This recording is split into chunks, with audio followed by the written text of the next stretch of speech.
Welcome to How to Run Profitable Retreats. I am Lainey Cavazos, retreat strategist and host of the show for coaches, entrepreneurs, and transformational leaders who want to design retreats that actually make money. If you've ever put your heart into a retreat only to walk away exhausted or worse, broke, you are not alone. This podcast is here to change that. Each week, I'll bring you stories, strategies, and expert insights to help you create meaningful, transformational retreats that also support your business, your lifestyle, and your bottom line. Let's make your next retreat not just powerful, but profitable. Hello, welcome to another podcast episode of How to Run Profitable Retreats. I'm your host, Lainey Cavazos, and today I'm super excited to have Shannon Jamail with me. And this is amazing because I was just recording last week to be on her podcast, the Retreat Leaders podcast. And now she is a guest on mine. And she is the founder and creator of the Mind Body Complete family of companies, which include actually her 46-acre retreat center, retreat ranch. So today we're going to be talking about how to find your perfect retreat venue and how to find out the red flags and which ones not to choose. Because as a retreat venue owner and everything that Shannon does, that it's amazing, is very, very important to bring this topic into the conversation, because we've all heard the horror stories of choosing the wrong retreat center or venue. And just so you know, her retreat ranch is in Austin, Texas. So if you want to check it out, we'll have all the information below so you can see if that might be the right place for you to host your next retreat. And she is a best-selling author, podcast host, retreat leader, a great person. She is a therapist turned mentor, and she is a tequila connoisseur. Not official, but she enjoys a good I love it. I mean, being a Mexican, I love people who love tequila wine. Tequila is one of my love languages. Love it. This is such a good information to have. And she has been hosting transformational retreats for over 10 years. So she is a powerhouse in the room. I am so excited to have you here, Shannon. Thank you so much for joining us today. Thank you for having me. I'm super excited to have this conversation. I enjoyed our conversation on my podcast, and I really just am looking forward to sharing what I think are my top 10 tips when it comes to choosing a retreat venue. Oh, let's get started. Awesome. I think one of the biggest, most important tips to start with is when you're considering booking a venue, don't look at it as just a venue. To me, it's like a retreat partner. You know, a venue can make or break you, right? It really can. And it can either take away from your stress level of hosting a retreat or add to your stress level of hosting a retreat. And so just really knowing that they're a collaborator with you, and that just helps when you go to pick a place. You're not just picking a place, you're picking a partner. So I would say that's one of the first tips I would give, is just your perspective and your mindset on it. Do they support you logistically? Will they support you even emotionally? Like whatever it is you think you're going to need, are they your best retreat partner? I just want to add to this, Shannon, because I think this is so important. When we are selecting the retreat venues, we all have different styles and personalities, and we all have different amounts of peakiness, or how much attention to detail, how much do we want to handle ourselves, how much do we want the other person to handle. I know retreat hosts who have hosted retreats and they want to cook all the meals, and for me, I cannot, even though I want to make sure that everything is perfect, is in order, it's goes on schedule. And I have someone that if I need to ask questions or someone needs to go sort out something for me on, maybe go buy something outside, I have support on that space. So I'll choose a venue that will actually offer me an assistant if I am not bringing my own assistant for the retreat, right? Because I love that. Yeah, I love that. It's funny because we just started doing that at our venue. We used to be a very DIY. Here's the space, you do what you want with it. And it's within the last year that we started adding lots of extra parts, if you will. You know, we've got some on-site chefs now, or chef partners. We've got a retreat coordinator that you can hire for your retreat that's literally on site with you and ensures everything goes smooth. We have lots of workshops. So I love that. And I love that sometimes some retreat leaders want that. And then we still offer the DIY option. Like if you're like, nope, I want to do it all, that's okay too. So that goes into that whole retreat partnership though. How can they meet you where you are at and where, what you need? Yeah, so one of the secret legs of my business that I do not really talk much about is actually I do retreat consulting for retreat centers. And when we're building this, for me, the customer service piece of the retreat center is something I always encourage people to add into their offers when they're having a retreat, because it changes the experience of the retreat leader, of the retreat attendees completely. It just makes such a huge difference. If let's imagine you're going to have a sharing circle and someone actually goes and set up the space for you, beautiful, they know where the cushions are, they know where the blankets are, and then you show up to do what you do best, to share your gifts, to teach whatever you're going to be teaching that day. I love that. Makes a huge difference on the I spiritual I level. love that. Yes. I think customer service is part of that partnership. I'm proud to say that we have perfect 5-star reviews on Google and otherwise, and it all comes down to really, they call us retreat family. Like we just Mm. are there with them. So I love that. One of the other tips to talk about is not falling for the aesthetic trap. Okay, This, tell me this, more. yeah, this can be a sneaky one. You might see on Instagram or their website, it's beautiful, right? It's just gorgeous. And then you get there and it's not, it's not the same. It doesn't match necessarily. But also you have to consider, okay, it looks pretty, but also what are the accommodations really like? What are the bathrooms really like? The food flow, the accessibility, if that's important to you and your guests, weather contingencies, group space, quiet zones. Can it really hold the container that you're building? So, looks pretty is important, probably, depends on what your retreat, theme or idea is. But you got to think of all the other logistics as well, because to me, those almost matter more is the logistics and the support that that logistics gives you versus just the pretty. And then does it match your client and your client's needs? This kind of goes into another tip, which is, are you looking for luxury or are you looking for more nature forward? Like we are a very nature forward ranch, right? Don't get me wrong, don't get it twisted. We have Tempur-Pedic mattresses and bamboo sheets and all the good stuff, but we're very nature forward. We're more of that rustic luxe feel, right? And so, will that match your vibe, or do you need like full on Ritz-Carlton luxury, or are you like bring your own sleeping bag type of, Yeah. you know what I mean? So just making sure that you don't fall for just the looks, but you think of all the logistics all together.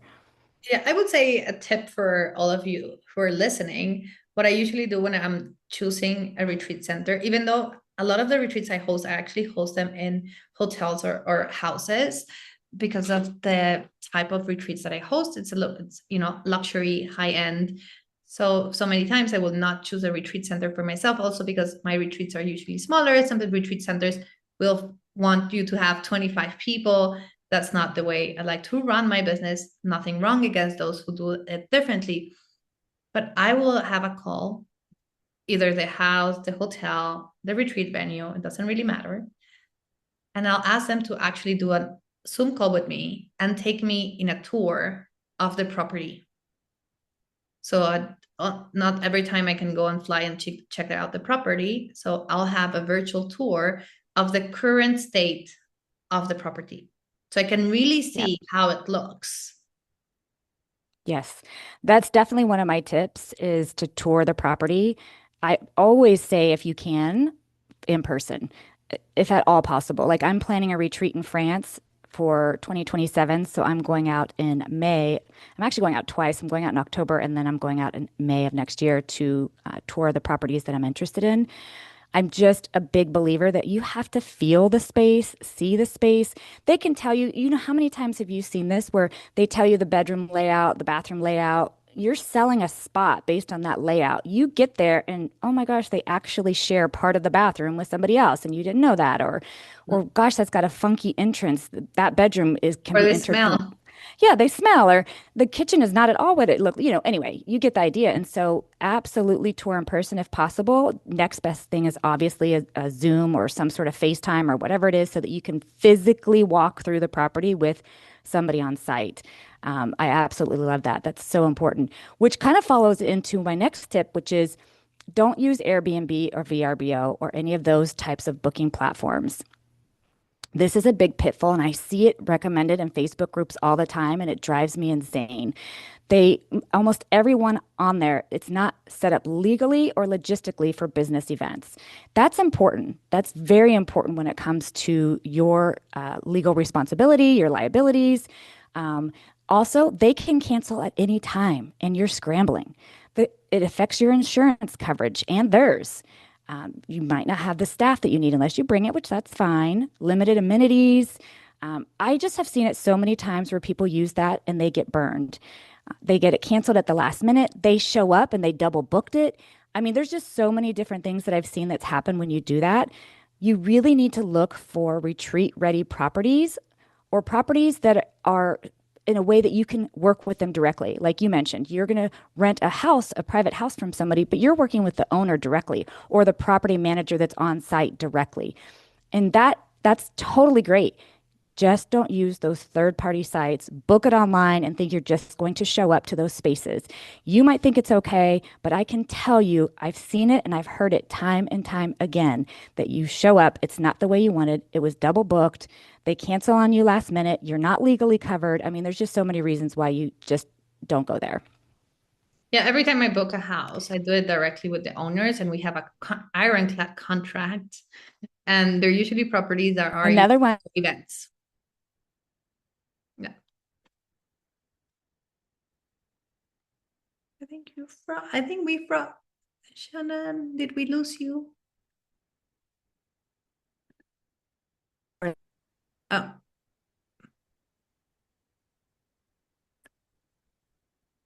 all right. Beauties of the digital world. We lost a little bit of the Wi-Fi here and there, but Shannon, you were going to take us through the next point.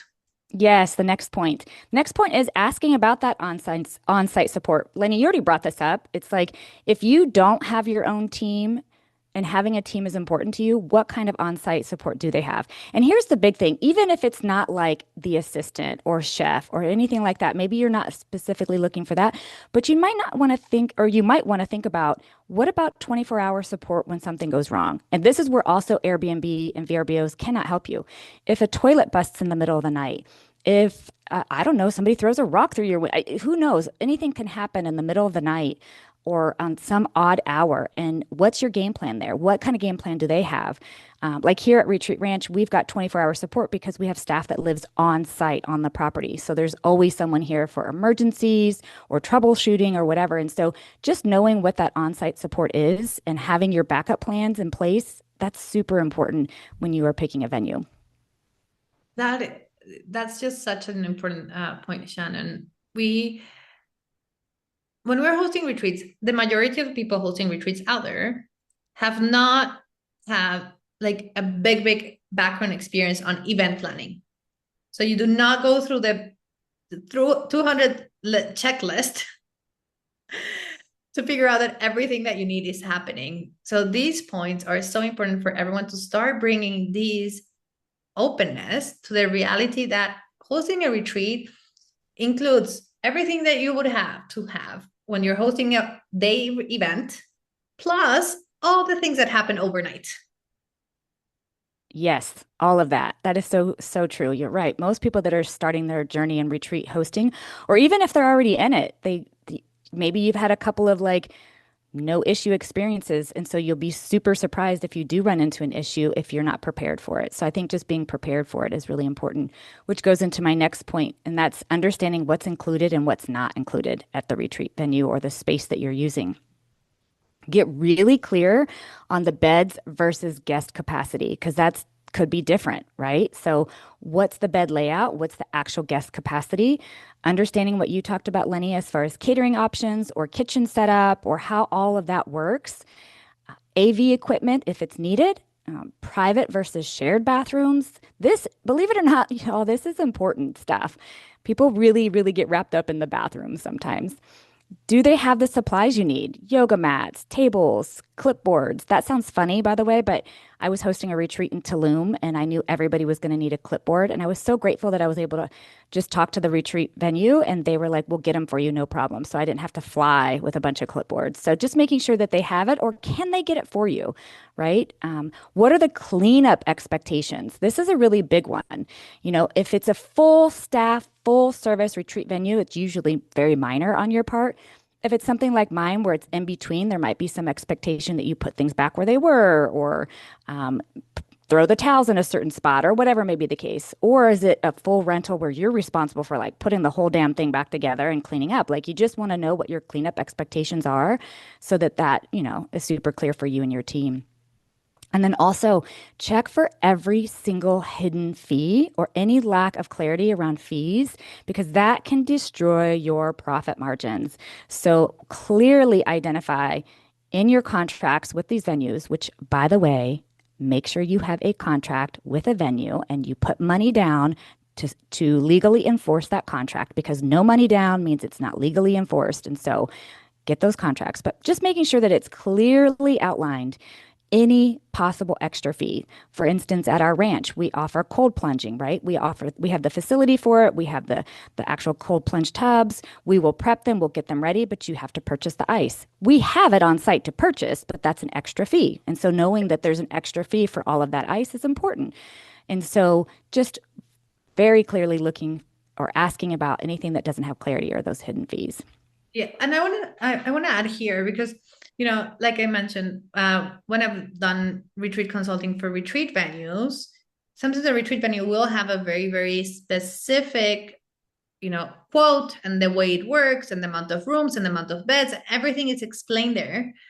But take the time to go through the quote, item by item. Ask all the questions that you might have, because I see it a lot with retreat leaders in my family's retreat center that suddenly they're like, oh, but I didn't know this was going to cost me more. And it's in the quote. It's Right. there. It says, hey, if the room is double, this is the price. If the room is triple, this is the price. So once the dates of the retreat are, coming closer together, people are like, why? Especially when people are not selling out their retreats and they want to, reduce the costs. Like, oh, but I didn't know I had to pay for, the extra person in the room. Right. It's there. But the problem is that people do not go item by item and ask the questions, because sometimes it's not even the retreat center's fault, or they're clear. But then are you actually taking the time to review the information, to go deep into it, to read the contract, to understand until when can you change the date? Until when do you have maybe a refund on your down payment? Until when, how much do you lose if you don't actually host your retreat? Really treating your retreat like a business, like having Yeah. a full overview of everything. Yeah, absolutely. And that is so important that if you can't understand the contract, then ask for help either from the venue or hire someone to review it for you. Because I will say, like, those contracts have a lot of legal verbiage in it that's just required based on the country or the state or whatever. And so just making sure that you understand what you are signing up for is so important. Schedule a call with the retreat center and say, hey, I just want to review this with you and make sure I'm super clear so there's no surprises later. Or even if you do that and you're still kind of unclear on a few things, then ask for legal help from someone to review it and let you know what that says so that you know what you are signing up for. I couldn't agree more. Another tip is asking for retreat specific testimonials from the venue. This I find to be super important because if they've never hosted a retreat before, it doesn't mean that you automatically don't work with them, but it might mean that you have to guide them a little bit more. And if you're a brand new host, that might be really difficult. And so just asking, have you hosted similar, events or retreats like this before? And if so, can I speak to the host that was there? That is so important. If anybody at all contacts me and says, hey, can I talk to other hosts from a retreat ranch? I'd be like, yes, I'll send over the hundreds of them, every single one of them you can talk to, because you really want to, vet these places out, like really know that they've done this before. What did the host struggle with the venue? What was the good parts, all of that stuff. So just finding out if they've hosted retreats before and then getting testimonials from past hosts, I think is super important. So yes, and nothing will happen if you ask. They'll No, take. I wouldn't think twice. I would actually, if I'm being really honest, I'd be so excited to share hosts with you because they're going to actually convince you to book more than I could ever convince you to book. So please ask the retreat centers and venues for past retreat testimonials, and not just written. I want a phone number. I want to actually talk to them. So don't be afraid to ask. Another point is just understanding the proximity to airports and local attractions, right? So, how do you get to the venue? Look, I've been wanting to host a retreat in Greece for years, but I haven't done it because I don't like the way I have to get to the island. That's me, that's a personal thing. But if I'm not wanting to get on one plane, then another plane, then a boat, then a shuttle, I'm not going to do it. Well, there might be other people who feel the same way, right? So what's the proximity? How easy is it? Is that important? Or are you working with, maybe a different demographic who's like, hell yeah, I'll jump from a helicopter to get there, which by the way, they do have ones where you actually, jump from airplanes to get into rugged, very wild parts of the world. So just understanding what that looks like and does it fit your demographic? And then what are the local attractions that might fit your demographic? Like here at our ranch, we are literally 30 minutes from a big winery space in Texas. In Texas, there's this place called Fredericksburg. If you know anything about Texas, you know Fredericksburg. It's our wine country. No, it is not France. No, it is not California, but it's really, really, really cool. And so a lot of our hosts like to take them there. And we also have some very cool lakes, and they do paddleboard yoga on the lakes. I mean, there's just so many things. And so knowing what are local attractions that you might be able to put excursions into your retreat that match your vibe, match your theme, match your demographic. So just knowing the proximity to airports or travel and then local attractions, I think really helps. Yes. So I would say that the proximity to the airport and whatnot, and I'll give all of you listening an example. So I host a lot of like a lot of the retreats I host in the U.S. or Mexico. So we hosted one retreat in San Miguel de Allende that is 5 hours away driving from Mexico City. It has an airport that's 40 minutes away and another airport that's an hour and a half away, and then the one that's 5 hours away, right? So Mexico City is where most of the planes besides Cancun people fly into to go to Mexico. But when you think about it, right, we had to put it, but we had to give other options than just Mexico City for people to arrive. Still, there were some people, hey, the only timeline that it works is for me to fly into Mexico City. So then we were, okay, so we will get you a driver to bring you for the 5 hours to get here. But it was an exception. Everyone else flew into these airports that were closer. And then we had drivers for each single one of them to pick them up from the airport because we didn't want them to get lost or go try to find the person who was supposed to arrive and then didn't get to the retreat venue, right? Like we're always doing 8 people retreat, 12 people retreat. So it's everything is very intimate. We all become very, very close to each other. But if you do not consider it, because in Mexico, there's a lot of retreat centers. And some of them, I remember once someone wanted to have a conversation with me about retreat consulting. And it was, I think, 6 hours drive from the nearest airport. And I told people that people already, even if you're coming from the US, right? Majority of my clients come from the US, even if it's a 3-hour flight, that includes the 2 hours to 3 hours you need to be before the airport, the hour after you get off the airport, and the transport time to the retreat venue. That's already a full day. Yep. If you need to add 6 hours of travel time, who's going to say yes to that? Would Yeah, you it just actually say yes to that?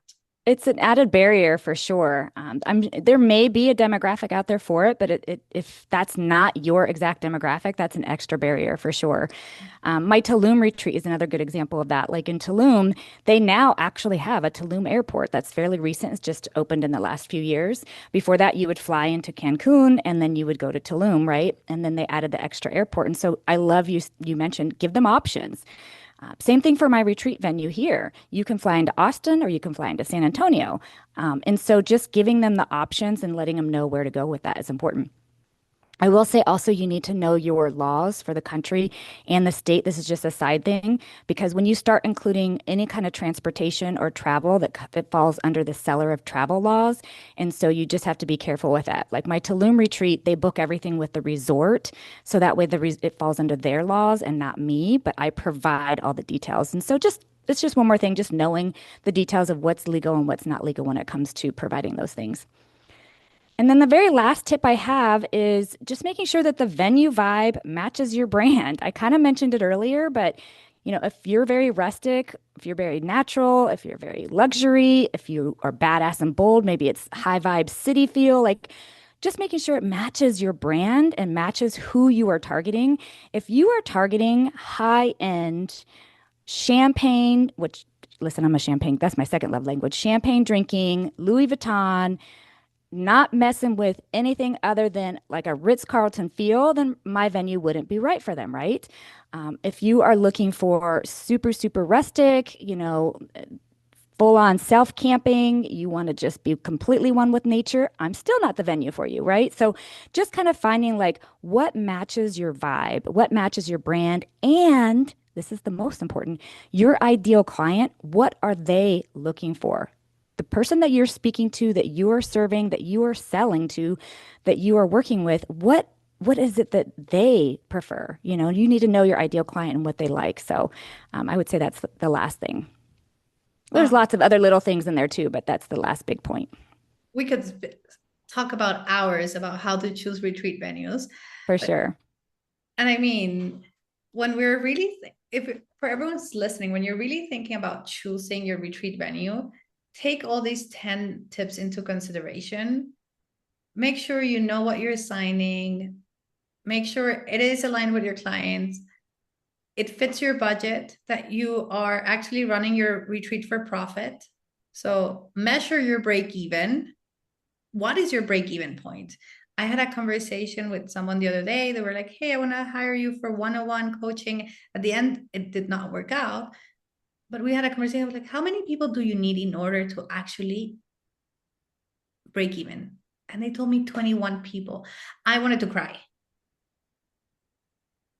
I wanted to cry because I was thinking, only after you sold out to 21 people, then you're going to feel like, oh, now I can start making money. That does not Hmm. feel good. That feels very, very heavy. It feels more like a camp too, or a getaway versus a retreat. Because if at 21 people you're breaking even, but who am I to judge? Everybody's got their number that works. But I do think it's so important to know your very minimum amount. And for me, my first line item, and this goes against the grain with what people will say, they'll say the opposite, but my first line item on my budget sheet is my profit. That's the first line item. And then it goes into the hard costs, soft costs, et cetera, and so forth. But yeah, I agree. And the venue is the biggest, if not second biggest. It could be food, depending upon what kind of food you're having today, because today food is very expensive. And so Yes. those are your two biggest line items on there is going to be food and venue. And so, yeah, knowing exactly what you're paying for, what's included and what's not included, and what you're signing up for, that's so, so important. Yeah. And make sure that the retreat center, that you understand how the retreat center will manage the relationship with you. Are they going to be hands-on or not? Again, like my family's retreat center is in Mexico, in Tepoztlan. They manage everything for you. And you can hire sound healers, you can hire oracle readers, you can hire ice bath, sweat lodge, yoga classes, anything you add. It's a place that it's full service, so it includes the meals. It's a vegan space, so actually they do not allow any other chefs or anyone to come from outside. All the meals have to be from the venue. But then the moment you sign up, you get one person that is for you, that is going to be with you throughout the process of getting you ready to host your retreat. They're going to, review your marketing assets to a point to see if actually it matches so they can actually share it on social media. And then once you get there, you'll have this designated person that stays with you 24/7 throughout the retreat that will help you figure out everything that you need. Right? They'll welcome your guests and make sure they have the information, that they sign any waivers that are necessary. that if suddenly you need more water or something happened, you call them directly, right? So you have a direct line to a person that's supporting you through the journey. So if that's what you want, that's the type of retreat center you want to choose. But if you Yes. someone is not so hands-on because you have everything sorted, then you choose a different venue. So really understand what you're looking for. Yeah, I couldn't agree more. I'm glad you brought up marketing, by the way. That is one thing that I didn't touch on. And some venues will help with that. We are the in between. We do run Google Ads for all the retreats that are held at Retreat Ranch. So we spend some money on marketing. We have quite a big social media following, and we're super active in there. And we share our hosts' retreats there, and we help coordinate. They'll contact us, and we send them the leads. And so, just knowing like what is included when it comes to that too. We don't ever say we will fill your retreat, but we should complement. We complement your current marketing and selling efforts. And so, some venues will do that. Some do not do anything at all. Some will do even above and beyond. They'll actually take bookings for you. So just knowing like what it is that they provide and what it is that you feel like you need support from as a host, as either a beginning host, a seasoned host, somewhere in the middle, what you need. That's what you need to work with and find in your venue. I think something that you brought up that is, I think this is like my last point for today, but you mentioned how, some retreats will help you with the marketing, some will even help you with selling. That is very different from marketing. Yes, it is. But I want people to really understand, for all of you who are listening, you cannot rely on the retreat center to sell out your retreat. I see a lot of people hiring a retreat venue and later on complaining because, but they did not sell any spots and they told me they would promote my retreat. Promote Hmm. does not equal sales. They're putting a lo mejor maybe extra visibility for you in front of your audience, but do not rely on the retreat center. If they see them as a bonus, it's kind of how I see all these retreat booking platforms. There are great places for you to get additional bookings, the cherry on top of the cake.